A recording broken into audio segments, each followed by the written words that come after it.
Civilizaciones tan antiguas y con orígenes aún más misteriosos poblaron nuestro planeta, cuyos enclaves se han perdido en la inmensidad de los continentes y en las profundidades marinas, aguardando que sean descubiertas y reveladas al mundo, resabios de antiquísimas culturas desaparecidas en la oscuridad de los tiempos, que llevaron junto a ella a quienes la habitaban y a la avanzada tecnología que poseían, de la que solo quedan restos de estructuras increíbles, porque de eso se trata, encontrarnos de repente con informes que nos hablan de estos lugares asombrosos, habitados por personas comunes como nosotros, lo que es más sorprendente. Recuerdos de un pasado que nos cuesta aceptar, donde el hombre no era tan ignorante como creemos, y que en algún momento de nuestra historia no contada, alguien pudo colaborar con su evolución, creando fascinantes ciudades, hoy inmersas en lugares inaccesibles. Así nos hablan relatos de escritos supuestamente reales, pero que la avidez de saber y el desconocimiento de nuestro pasado remoto lo acepta con ansia. Pero para llegar a ellas se debe sortear peligrosos lugares, nos dicen, y aún así con la inseguridad de llegar vivos al lugar. Pasó con Cueva de los Tallos, con Nan Madol o el Monte Bushesi, y en el caso que nos ocupa, confirmado por esa poca gente que pudo lograrlo.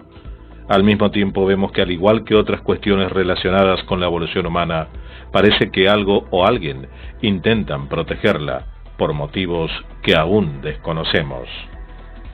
La Crónica de Acacor, primera parte, la ciudad perdida del Amazonas. Esto es Contacto con la Ciencia, programa de divulgación. Todos los hechos científicos y enigmáticos que usted siempre quiso saber.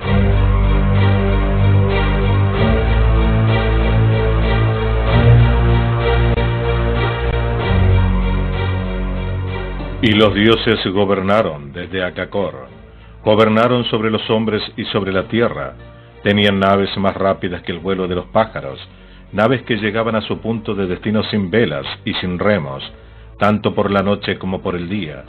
Tenían piedras mágicas para observar los lugares más alejados, de modo que podían ver ciudades, ríos, colinas y lagos. Cualquier hecho que ocurriera sobre la tierra o en el cielo quedaba reflejado en las piedras.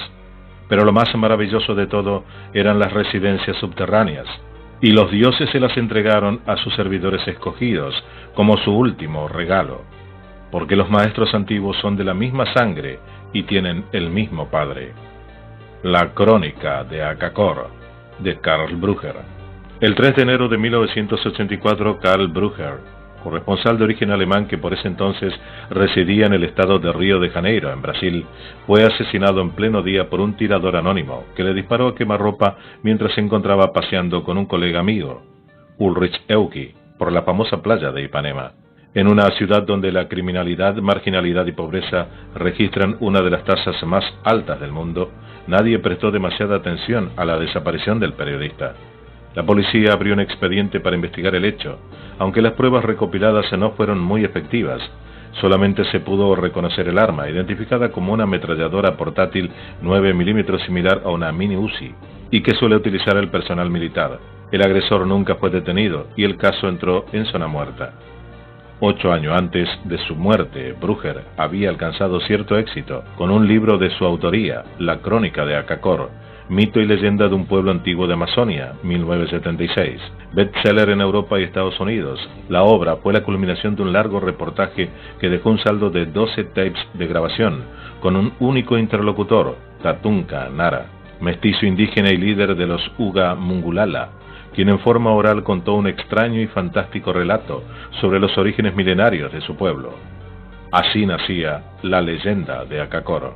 Remontémonos a 1971. Cuenta la historia que los integrantes de la línea comercial aérea Swissair se encontraban paseando por Manaos, estado de Amazonia, cuando fueron abordados por un mendigo vestido en forma harapienta, que les solicitó el pago de una comida. La sorpresa surgió al comprobarse que el desconocido podía expresarse en perfecto alemán, causando el asombro de los tripulantes y en especial de su comandante, Ferdinand Smith, experimentado aviador. El misterioso personaje dijo llamarse Tatunka Nara, príncipe de una tribu perdida de la selva, los Uga Mungulala, reveló además que un contingente de 2000 alemanes arribaron a su país en los últimos tramos de la Segunda Guerra Mundial, refugiándose en Akakor, antigua ciudad subterránea legada por maestros venidos de las estrellas. De vuelta en Alemania, y aún impresionado por el relato de Tatún Kanara, el piloto de la aviación decide informar acerca del extraordinario encuentro a un periodista, Karl Brugger, quien prestaba colaboración para una televisora pública nacional, la ARD, una de las cadenas de comunicación más importantes de Europa en ese momento. Nacido en Múnich en 1941, Brugger, además de su título como periodista, contaba con estudios en sociología e historia. Con el tiempo se transformó en un reputado especialista de culturas nativas americanas. El corresponsal alemán decide aceptar el reto y partir a Brasil, en busca del príncipe del mundo subterráneo. A su llegada inicia una serie de investigaciones, que después de un año de pesquisas e indagaciones se verían coronadas por el éxito. Así está escrito textualmente: el 3 de marzo de 1972, donde por primera vez me enfrenté con el blanco caudillo indio. Era alto, tenía el pelo largo y oscuro y un rostro finamente moldeado. Sus ojos castaños, ceñudos y suspicaces eran los característicos del mestizo. Los primeros minutos de nuestra conversación fueron difíciles, con cierta indiferencia. Solo cuando hubo vencido sus reservas y su suspicacia inicial, me contó de la más extraordinaria historia que jamás había escuchado, afirma el periodista alemán. Tatún Kanara me habló de la tribu de los Uga Mungulala, un pueblo que había sido escogido por los dioses hacía 15.000 años. Describió dos grandes catástrofes que habían asolado la tierra y habló de Lhasa, el legislador, un hijo de los dioses que gobernó el continente sudamericano, y de sus relaciones con los egipcios, el origen de los incas, la llegada de los godos y una alianza de los indios con 2000 soldados alemanes. Me habló de gigantescas ciudades de piedra y de los poblados subterráneos de los antepasados divinos, y afirmó que todos estos hechos habían sido registrados en un documento denominado la Crónica de Akakor. La historia parecía demasiado extraordinaria, afirmaría, pero Brugger dudó. Otra leyenda más de los bosques, el producto del calor tropical y del efecto místico de la jungla impenetrable. Cuando Tatún Kanara concluyó su relato, yo tenía 12 cintas de grabación con un fantástico cuento de hadas, decía Brugger. A pesar de sus vacilaciones en el terreno, el periodista decidió sondear entre sus contactos regionales para ver si se obtenían datos extras que validaran la historia. Cuando le fueron presentados los resultados, quedó sorprendido. Pasaría mucho tiempo hasta que Karl Brugger y Tatún Kanara volvieran a reunirse. Con la edición del libro, la fama de Akakor se extendió por todos los rincones, y su historia trascendió fronteras. En su crónica oral, el líder de los Uga Mungulala relató al periodista germano que visitantes estelares se aterrizaron en Sudamérica hace cerca de 15.500 años, procedentes de Xuerta, lugar remoto y centro de un imperio conformado por numerosos mundos situado en los confines de nuestro universo. Fueron 130 familias que se establecieron en este continente. Ellos civilizaron a los hombres y fundaron la tribu de los Uga Mungulala, que significa tribus escogidas aliadas, y para sellar su alianza eterna se unieron a ellos. De ahí que los miembros de esta tribu se parezcan a los Xuerta, hasta en el color de la piel. Tatunka los describió como similares a nosotros en lo físico, salvo por un detalle: los desconocidos contaban con 6 dedos. Los extranjeros erigieron 26 ciudades, casi todas subterráneas, 3 de las cuales se fueron elegidas como principales. La ciudad de Akakor se extendía más allá del río Purus, en un alto valle situado en la frontera que divide a Brasil de Perú. La región de Madre de Dios, en Perú, y Acre, Brasil, señalarían los límites de su territorio. En la lengua de Xuerta, Akakor significa Fortaleza 2. Toda la ciudad está rodeada por una gran muralla de piedra con 13 puertas. Estas son tan estrechas que únicamente permiten el acceso de las personas de una en una. La llanura del este a su vez está protegida por atalayas de piedra en las que escogidos guerreros se hallan continuamente en vigilancia de los enemigos. Akakor está dispuesta en rectángulos. 2 calles principales que se cruzan dividen la ciudad en 4 partes, que corresponden a los 4 puntos universales de nuestros dioses. El gran templo del sol y una puerta de piedra tallada de un único bloque están situados sobre una gran plaza en el centro. El templo mira hacia el este, hacia el sol naciente, y está decorado con imágenes simbólicas de nuestros maestros antiguos. En cada mano, una criatura divina sostiene un cetro en cuyo extremo superior hay una cabeza de jaguar. La figura está coronada con un tocado de ornamentos animales, una extraña escritura, y que solo puede ser interpretada por nuestros sacerdotes, reseña la fundación de la ciudad. Todas las ciudades de piedra construidas por nuestros maestros antiguos tienen una puerta semejante. El edificio más impresionante de Akakor es el Gran Templo del Sol. Sus paredes exteriores están desnudas y fueron construidas con piedras artísticamente labradas. El techo está abierto de modo que los rayos del sol naciente puedan llegar hasta un espejo de oro, que se remonta a los tiempos de los maestros antiguos y que está montado en la parte delantera. Figuras de piedra de tamaño natural flanquean la entrada del templo por ambos lados. Las paredes interiores están tapizadas con relieves. En una gran arca de piedra hundida en la pared delantera del templo se encuentran las primeras leyes escritas de nuestros maestros antiguos. Luego le sigue Akanis, Fortaleza 1, edificada sobre una estrecha lengua de tierra cercana a México, donde se enfrentan los dos océanos. La última, Acaim, Fortaleza 3, quizás la más misteriosa, se encuentra al norte de Brasil, lindante con Venezuela. Se parece a Akakor, con su puerta de piedra, el Templo del Sol y los edificios para el príncipe y los sacerdotes. Una piedra labrada en forma de dedo extendido señala el camino hacia la ciudad. La entrada real está oculta detrás de una inmensa cascada de agua. Sus aguas caen hasta una profundidad de 300 metros.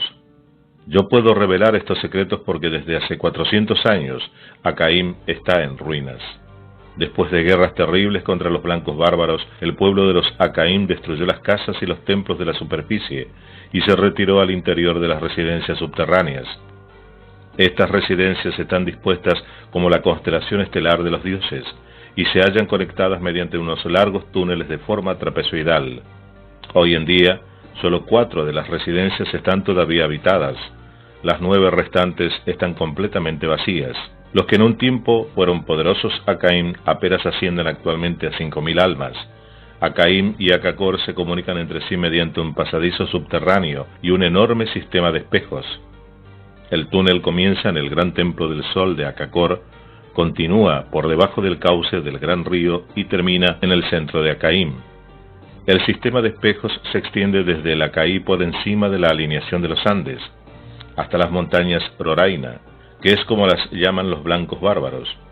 Consiste en una serie de espejos de plata de altura equivalente a la de un hombre, y montados sobre unos grandes andamios de bronce. Cada mes, los sacerdotes se comunican por este sistema los acontecimientos más importantes en un idioma de signos secretos. Fue de esta forma como la nación hermana de los Acaim tuvo noticias por primera vez sobre la llegada de los blancos bárbaros al país llamado Perú. Además de la descripción de las ciudades subterráneas, se incluyeron otras revelaciones importantes que acrecentaron aún más el enigma. Tatunka habló de tecnología extraterrestre y documentos antiguos que se ocultarían en los recintos. Mi pueblo únicamente ha conservado la memoria del imperio de Samón y sus regalos al Asa, los pergaminos escritos y las piedras verdes. Nuestros sacerdotes se los han guardado en el recinto religioso subterráneo de Akakor, en donde también se conservan el disco volante del Asa y la extraña vasija que puede atravesar las montañas y las aguas. El disco volante es del color del oro resplandeciente y está hecho de un metal desconocido. Su forma es como la de un cilindro de arcilla. Es tan alto como 2 hombres colocados uno encima del otro, y lo mismo de ancho. En su interior hay espacio para 2 personas. No tiene velas ni remos, pero dicen nuestros sacerdotes que con él el asa podía volar más rápido que el águila más veloz, y moverse entre las nubes tan ligero como una hoja en el viento. La extraña vasija es igualmente misteriosa. 6 largos pies sostienen una bandeja plateada. 3 de los pies apuntan hacia adelante, otros hacia atrás. Estos parecen ser cañas dobladas de bambú y son móviles. Terminan en unos rodillos de una largura parecida a los lirios del valle. Fieles a los deseos de nuestros maestros antiguos, los sacerdotes recogieron todos los conocimientos y todas las experiencias y lo conservaron en las residencias subterráneas. Los objetos que dan testimonio de 12.000 años de la historia de mi pueblo se guardan en una habitación labrada en la roca. Aquí se hallan también los misteriosos dibujos de nuestros padres antiguos. Están grabados en verde y en azul sobre un material desconocido para nosotros. Ni el agua ni el fuego pueden destruirlo. Uno de los mapas muestra que nuestra luna no es la primera y que tampoco es la única de la historia de la Tierra. La luna que nosotros conocemos comenzó a acercarse a la Tierra y a girar en derredor de ella hace miles de años. En aquel entonces el mundo tenía otro aspecto. En el oeste, allí donde los mapas de los blancos bárbaros solamente registran agua, existía una gran isla. Allí mismo en la parte septentrional del océano se encontraba una gigantesca masa de tierra. Según nuestros sacerdotes, ambos quedaron sumergidas bajo una inmensa ola durante la primera gran catástrofe, la de la guerra entre las dos razas divinas, y añaden que esta guerra trajo la desolación a la Tierra y también a los mundos de Marte y de Venus, que es como los blancos bárbaros los llaman. Tatunka también nos habla de cuerpos alienígenas en estado de suspensión. Dice: entré en el recinto religioso al despuntar la mañana, poco después de la salida del sol. Envuelto en el traje dorado del asa, descendí por una espaciosa escalera. Me condujo al interior de una habitación, y ni aún ahora puedo decir si ésta era grande o pequeña. El techo y las paredes eran de un color infinitamente azulado. No tenían ni comienzo ni final. Sobre una losa de piedra labrada había pan y una fuente de agua, los signos de la vida y la muerte. Un profundo silencio reinaba en la habitación. Repentinamente, una voz que parecía proceder de todas partes me ordenó que me levantara y que entrara en la siguiente habitación, que se parecía al gran templo del sol. Sus paredes estaban recubiertas de muchos y muy diversos instrumentos. Brillaban y resplandecían en todos los colores. 3 grandes losas hundidas en el suelo fosforecían como el hierro. Contemplé maravillado los extraños instrumentos durante algún tiempo. Tan deslumbrados estaban mis ojos por la brillante luz que tardé bastante tiempo en reconocer algo que ya nunca olvidaré. En el centro de la habitación, cuyas paredes irradiaban una misteriosa luz, se encontraban 4 bloques de piedras transparentes. Cuando lleno de temor pude acercarme, descubrí en ellos a 4 misteriosas criaturas, 4 muertos vivientes, 4 humanos durmientes, 3 hombres y una mujer. Yacían en un líquido que los cubría hasta el pecho. Eran como los humanos en todos los aspectos, solo tenían 6 dedos en las manos y 6 dedos en los pies. Cuando esta información llegó a oídos de los investigadores, Erich von Däniken, de origen suizo, fue uno de los primeros en retomar la posta abandonada por el periodista alemán. En el libro de Brugger, Däniken figuraba en los créditos como redactor del prólogo de Akakor, y por ende, contaba con antecedentes en el tema. Teniendo en cuenta el espíritu aventurero que el escritor también supo imprimir en sus libros, no resultó sorpresa su intención de lanzar una expedición en busca de la ciudad perdida, a pesar de la experiencia fallida de Brugger. Pero al igual que desde el comienzo, arreciaron las dificultades para Däniken. En su libro Testigo de los Dioses, el suizo relató los pormenores que hicieron fracasar la operación. Pero ese, al igual que otros detalles pendientes, será el próximo relato que abordaremos en la segunda parte. El relato de Tatunka, incluido en el libro de Brugger, del cual hemos extraído tan solo una parte, sin demasiados detalles de las peripecias de aquellos que se aventuraron en la selva amazónica buscando a Akakor y muriendo en el intento, ya que nuestro interés se centra en sus fortalezas, ubicadas secreta y estratégicamente en pleno corazón de la jungla. Nos dan una pauta de aquellas civilizaciones que han existido en tiempos antiguos y que aún se mantienen en pie, detalles que nos brindaron aquellos pilotos brasileños que vieron también desde el aire estructuras cubiertas por la selva que semejaban formas piramidales, a la vista no naturales, las que aún después de varias décadas de su descubrimiento siguen sin ser investigadas. Y las preguntas abundan. ¿Por qué? ¿Cuáles son los intereses que aún hoy siguen manejando estos temas? Creemos de distintos gobiernos que estuvieron involucrados en ellos desde el pasado, alemanes principalmente, y países que le dieron cabida para que esto ocurra, sabemos de eso, y eso es lo que justamente intentaremos completar en la segunda parte, porque no es solo la existencia real o no de Akakor, sino también la de otros enclaves que existen en la vasta geografía americana, como en el resto del mundo, de los cuales nos hemos ocupado de hablar y que de a poco van surgiendo y son conocidos gracias a la divulgación que de estos temas seguiremos haciendo. Esto fue Contacto con la Ciencia, programa de divulgación.